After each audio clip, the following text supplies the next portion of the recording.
আসসালামু আলাইকুম প্রিয় দর্শক, অন্যমঞ্চের আলাপচারিতায় আপনাদের সকলকে স্বাগত জানাচ্ছি। বাঁদরামির একটা সীমা থাকা উচিত। মানলাম কিছু বালুখিল্য কুচো কাঁচা বিপ্লবী গ্র্যাভিটিতে না হয় ভুল করে ভারতের নর্থ ইস্টকে বাংলাদেশের মানচিত্রে ঢুকিয়ে ফেলেছে, তাদের এই কাজে গুরুত্ব না দেয়া ভালো, মেনে নিলাম।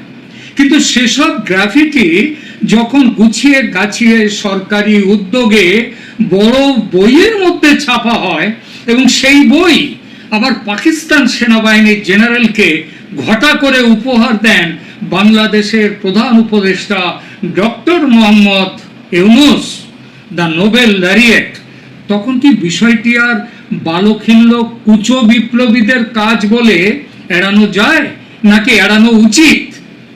ধরুন এইরকম কাজ যদি ভারত করত, ভারতের কোনো শিল্পী গোষ্ঠী তারা যদি ভারতের মানচিত্রে রংপুর আর চট্টগ্রামকে ঢুকিয়ে গ্রাফিতি তৈরি করত, সেই সব গ্রাফিতির ছবি দিয়ে বই করত এবং সেই বই দেশ বিদেশের সরকার বা সেনা প্রধানদের উপহার দিতেন নরেন্দ্র মোদী, তাহলে কি বাংলাদেশের হাতে ঘা লাগতো না? শুধু যে পাকিস্তানের জেনারেলকে উপহার হিসেবে দেয়া হয়েছে তাই নয়, এর আগে মোহাম্মদ ইউনূস একই বই উপহার দিয়েছেন জাতিসংঘের মহাসচিব আন্তোনিও গুতেরেস, প্রাক্তন মার্কিন প্রেসিডেন্ট জো বাইডেন এবং প্রাক্তন কানাডার প্রধানমন্ত্রী জাস্টিন ট্রুডো সমেত বিশ্ব নেতাদের। অর্থাৎ এই মানচিত্র আর কোনো গোপন ব্যাপার থাকছে না, আন্তর্জাতিক হয়ে গেছে। এই স্বীকারোক্তি স্বয়ং বাংলাদেশ সরকারের প্রেস বিবৃতিতে দেয়া হয়েছে। এই পুরো প্রকরণ কি আদৌ বালখিল্যদের মতো মনে হয়, নাকি চিমটি কাটা, খামচি দেয়া, কামড়ে দেওয়ার প্রবল একটা ইচ্ছা?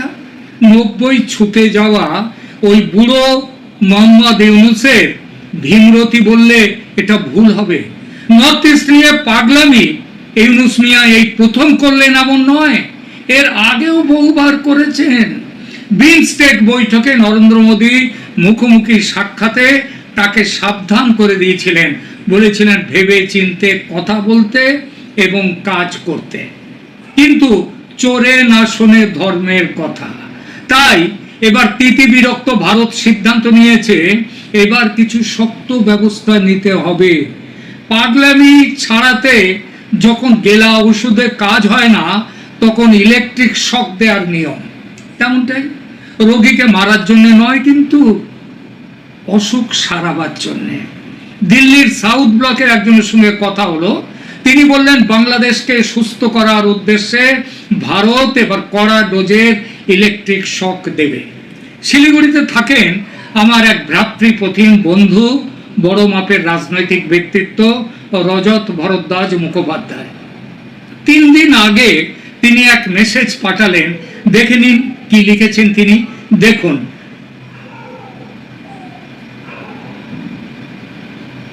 এখানে লেখা আছে, শিলিগুড়ি সহ সমগ্র ডুয়ার্সের আকাশে মধ্যরাতে রাফাল যুদ্ধ বিমানের আনাগোনা।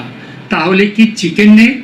হ্যাঁ, ঠিকই বলেছেন তিনি, চিকেন স্নেক চওড়া হবে, যাতে কেউ বিশেষ করে ইউনূসের মতো ছোট মাপের মানুষ যখন তখন ভয় দেখাতে না পারে। আর এটা চওড়া করতে গেলে কি করতে হবে? আশেপাশে যার জমি জায়গা আছে সেই জমির কিছুটা নিয়ে নিতে হবে। পাশে কার জমি আছে? নেপাল আমাদের বন্ধু, নেপালের জমি নেওয়া হবে না, তাহলে নেওয়া হবে কার জমি? চিকেন স্নেক চওড়া করতে নেওয়া হবে। এটা কিন্তু ভারতের প্ল্যানে ছিল না, বাধ্য হয়েছে ভারত। ঠিক ছিল পশ্চিম সীমান্তে গুজরাটের কচ্ছের রান অঞ্চলে স্যার ক্রিক নিয়ে পাকিস্তানের যুদ্ধ প্রস্তুতির জবাব দিতে ভারত অপারেশন ত্রিশূল নিয়ে নামবে।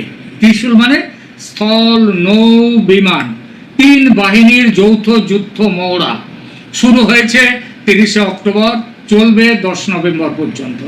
এজন্যে নিয়ে যাওয়া হয়েছে 20,000-এর বেশি সৈন্য, T-90 ট্যাঙ্ক, ব্রহ্মোস, আকাশ ক্ষেপণাস্ত্র ব্যবস্থা, রাফাল ও সুখোই 30 MKI যুদ্ধ বিমান এবং কলকাতা শ্রেণীর ডেস্ট্রয়ার ও নীলগিরি শ্রেণীর ফ্রিগেট। মহড়ার কেন্দ্রবিন্দু হলো স্যার ক্রিক অঞ্চল। এটা একটা 96 কিলোমিটার দীর্ঘ, জোয়ার ভাটায় প্রভাবিত, মানে ভাটায় জায়গাটা বেশ জেগে ওঠে, জোয়ারে আবার সমুদ্রের তলায় চলে যায়। এই জায়গাটা একটা ভারত পাকিস্তানের মধ্যে একটা সংবেদনশীল, একটা বিতর্কিত এলাকা। এই মহড়ায় মরুভূমি, জলাভূমি ও উপকূলীয় অঞ্চলে উভচর অভিযান, স্থলে, জলে এবং আকাশে সেই অভিযান চলবে। সাইবার যুদ্ধ চলবে, ইলেকট্রনিক যুদ্ধ হবে এবং বহুস্তরীয় যুদ্ধ ক্ষমতার পরীক্ষা চলবে। রক্ষামন্ত্রী রাজনাথ সিং সম্প্রতি পাকিস্তানকে এক কড়া সতর্কবার্তা দিয়ে বলেছেন, স্যার ক্রিক অঞ্চলে পাকিস্তান যদি কোনো দুঃসাহসিক পদক্ষেপ নেয় তাহলে প্রতিক্রিয়া এমন শক্তিশালী হবে যে তা ইতিহাস, ভূগোল সব পাল্টে দেবে। এই মহড়ার সময়ে ভারত রাজস্থান ও গুজরাটের বিশাল আকাশ সীমা 28,000 ফুট পর্যন্ত উচ্চতায় বেসামরিক উড্ডয়নের জন্য বন্ধ রেখেছে। এই ব্যবস্থাকে বলে নোটাম, মানে নোটিশ টু এয়ারমেন, অর্থাৎ আমাদের আকাশে কেউ এসো না। পশ্চিম সীমান্তে এই ব্যবস্থা হয়েছে সেটা তো বুঝলাম, কিন্তু পূর্ব সীমান্তে, বাংলাদেশ সীমান্তে কেন এই নোটাম? তাহলে কি পূর্ব সীমান্তেও যুদ্ধের প্রস্তুতিতে ভারত? ঠিক তাই, বঙ্গোপসাগরেও একযোগে নোটাম জারি হয়েছে। আর এটা বিনা কারণে ও কাকতালীয় কোনো ঘটনা নয়, একেবারে কৌশলগত।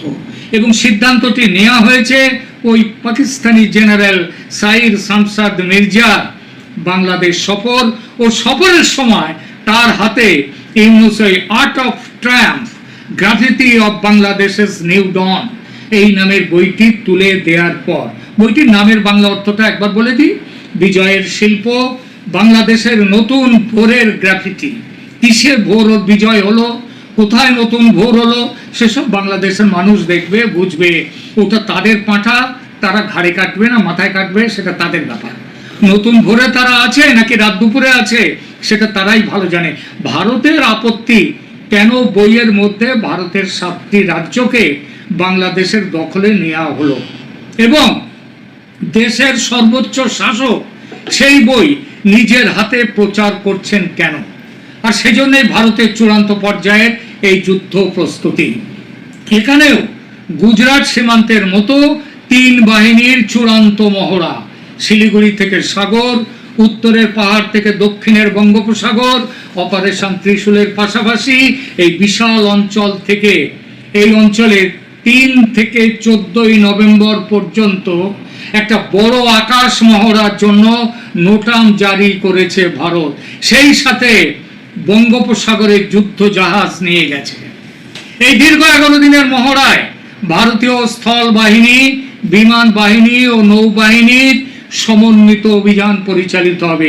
এর আগে অক্টোবর মাসে ভারত বঙ্গোপসাগরে 15 থেকে 17 অক্টোবর তারিখে একটি ক্ষেপণাস্ত্র পরীক্ষার জন্য নোটাম জারি করেছিল, যার পরিসীমা ছিল 1480 কিলোমিটার থেকে পরে বাড়িয়ে 3550 কিলোমিটার, প্রায় 3 গুণ বাড়ানো হয়।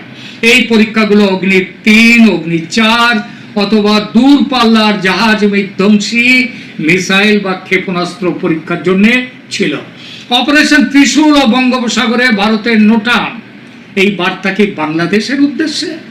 ভারত বর্তমানে 2টো ভিন্ন ভৌগোলিক অঞ্চলে, পশ্চিমে পাকিস্তান, পূর্বে বাংলাদেশ, একযোগে বড় ধরনের সামরিক মহড়া চালাচ্ছে। অপারেশন ত্রিশূল পশ্চিমে আর পূর্বে বঙ্গোপসাগরে বিমান বাহিনীর ব্যাপক আকাশ মহড়া, যুদ্ধ জাহাজ সেখানে মজুত করা।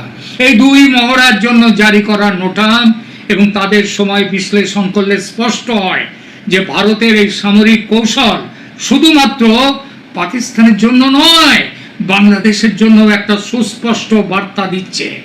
অপারেশন ত্রিশূলের বিস্তৃতি ও প্রকৃতি বিশ্লেষণ করলে দেখা যাবে যে 30 অক্টোবর থেকে 10 নভেম্বর 2025 পর্যন্ত পাকিস্তানের দিকে, সেখানে সেই মহড়ায় 20,000-এর বেশি সৈন্য ইত্যাদি সেখানে নেওয়া হয়েছে। আর এই মহড়ার কেন্দ্রবিন্দু হলো আমাদের বাংলাদেশ। এবং রক্ষামন্ত্রী রাজনাথ সিং পাকিস্তানকে যে সতর্কবার্তা দিয়েছেন সেই একই সতর্কবার্তা বাংলাদেশের উদ্দেশ্য। বঙ্গোপসাগরে একযোগে নোটাম, নো এন্ট্রি টু এয়ারমেন। কাকতালীয় নয়, এটা কৌশলগত অপারেশন। এই দীর্ঘ 11 দিনের শুরু হবে কবে থেকে?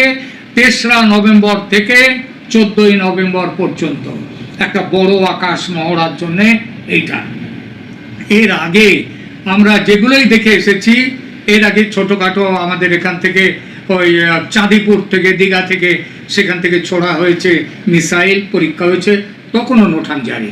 নিশ্চিতভাবে বলা যায় ভারতের এই দ্বৈত সামরিক তৎপরতা, এর পেছনে বাংলাদেশের সাম্প্রতিক ভূ রাজনৈতিক অবস্থান গুরুত্বপূর্ণ ভূমিকা নিচ্ছে।